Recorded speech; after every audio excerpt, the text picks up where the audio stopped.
विकसित आणि आत्मनिर्भर भारतासाठी चला कचऱ्याचे व्यवस्थापन करू. ओला कचरा सुका कचरा वर्गीकरण करू. ओल्या कचऱ्याचे योग्य विघटन करू. पर्यावरणास पोषक सेंद्रिय खत बनवू. सुक्या कचऱ्यातून प्लास्टिक वेगळा करू. प्लास्टिकचा वापर कमी करू. प्लास्टिकला नवनवीन पर्याय शोधू. चला स्वच्छ सुंदर व हरित भारत घडू. चला स्वच्छ सुंदर व हरित भारत घडू. नमस्कार, माझे नाव समृद्धी नानासाहेब कांबळे. जी प्रशाला बेलकुंड या शाळेची विद्यार्थिनी असून तुमच्या समोर सादर करीत आहे प्रयोग स्वच्छ सुंदर व हरित भारत. नमस्कार, आपण पाहतो की पर्यावरणामध्ये प्लास्टिक कचऱ्याचे प्रमाण वाढत आहे. आपल्याला कचऱ्याचे व्यवस्थापन करणे खूप गरजेचे आहे. जसे की पालापाचोळा. हिवाळ्यात पाहतो आपण साहजिकपणे सर्वच झाडांची पानगळती होते, परंतु आपण काय करतो, तो सर्व पालापाचोळा गोळा करून तो जाळून देतो. त्यामुळे CO2 वायू हा पर्यावरणामध्ये खूप मोठ्या प्रमाणात वाढत आहे. तर असे न करता आपण हा पालापाचोळा गोळा करायचा, त्यापासून अशी पावडर करायची व त्यापासून अशा पर्यावरणपूरक कुंड्या करायच्या. या कुंड्याचा वापर आपण झाडे लावण्यासाठी, आपल्या घराची शोभा वाढवण्यासाठी करू शकतो. त्यामुळे काय होईल, पर्यावरणामधील हा पालापाचोळ्याचा कचरा कमी होईल व ही कुंड्या पर्यावरणपूरक असून याची विघटनही होते. Edible cup. आपण चहा पिण्यासाठी हॉटेलमध्ये, घरामध्ये या प्रकारच्या प्लास्टिक कपाचा उपयोग करतो. यामध्ये जे प्लास्टिकचे आवरण असते त्यामुळे आपल्या शरीराला धोका निर्माण होऊ शकतो. तर त्याऐवजी गव्हाच्या पिठाचा उपयोग करून आपण असे एडिबल कप बनवू शकतो. हा कप चहा पिण्यासाठी वापरू शकतो. यानंतर चहा पिल्यानंतर आपण हा कप खाऊ शकतो किंवा टाकूनही देऊ शकतो. याची विघटनही होते. निर्माल्य.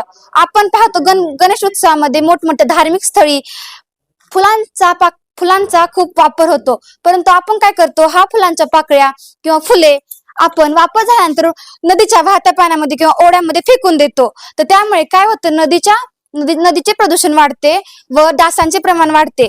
तर असे न करता हा निर्माल्य जमा करून त्यापासून स्प्रे, अगरबत्ती, धूप, दिवा असे आपण वेगवेगळ्या पर्यावरणपूरक वस्तू बनवू शकतो.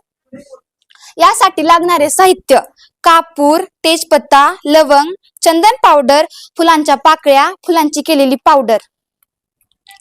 इकोब्रिक. आपण पाहतो पर्यावरणामध्ये प्लास्टिक कचऱ्याचे प्रमाण खूप वाढले आहे, तर त्याचे व्यवस्थापन करणे खूप गरजेचे आहे. तर यापासून आम्ही इकोब्रिक बनवले आहे. हे इकोब्रिक मुलांना लिहिण्यासाठी वापर करू शकतो. या इकोब्रिक मध्ये पर्यावरणामध्ये सर्व प्लास्टिक कचरा जो जमा होतो, तोच प्लास्टिक कचरा जमा करून एका बॉटल मध्ये काडीच्या साहाय्याने दाबून अशी एक ब्रिक तयार करून घ्यायची व त्यापासून अशा पर्यावरणपूरक ब्रिक बनवायच्या.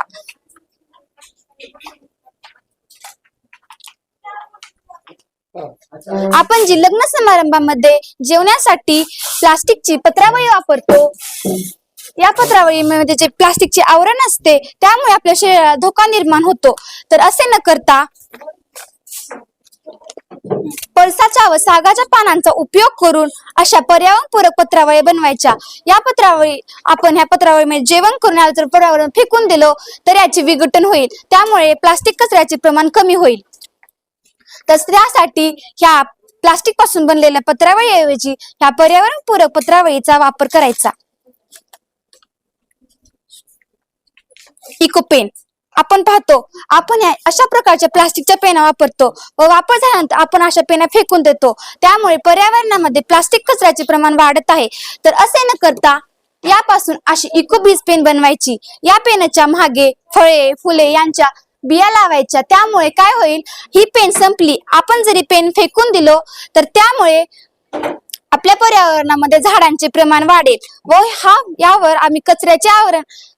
आम्ही कागदाचे आवरण लावले आहे. त्यामुळे कागदाचे विघटन होईल व त्या बियापासून एक झाड तयार होईल. त्यामुळे हर पेन से एक पौधा हा संदेश विकसित भारतासाठी मिळेल. राखी. आपण पाहतो पर्यावरणामध्ये रक्षाबंधनाला बहीण भावाला जी राखी बांधते ती राखी प्लास्टिक पासून बनलेली असते. त्यामुळे पर्यावरणामध्ये प्लास्टिक कचऱ्याचे प्रमाण वाढत आहे. तर त्याऐवजी फळे, फुले यांच्या बिया लावून अशा पर्यावरणपूरक राख्या बनवायच्या. या राख्यावर फळे, फुले यांच्या बिया लावायच्या. त्यामुळे काय होईल, आपण जर ही राखी फेकून जरी दिलो तर तर त्या कागदाचे विघटन होईल व या बियापासून एक झाड तयार होईल. गणेश उत्सवात आपण पाहतो, गणेश उत्सवात गणेश मूर्ती ही पीओपी म्हणजेच प्लास्टर ऑफ पॅरिस पासून बनवली जाते.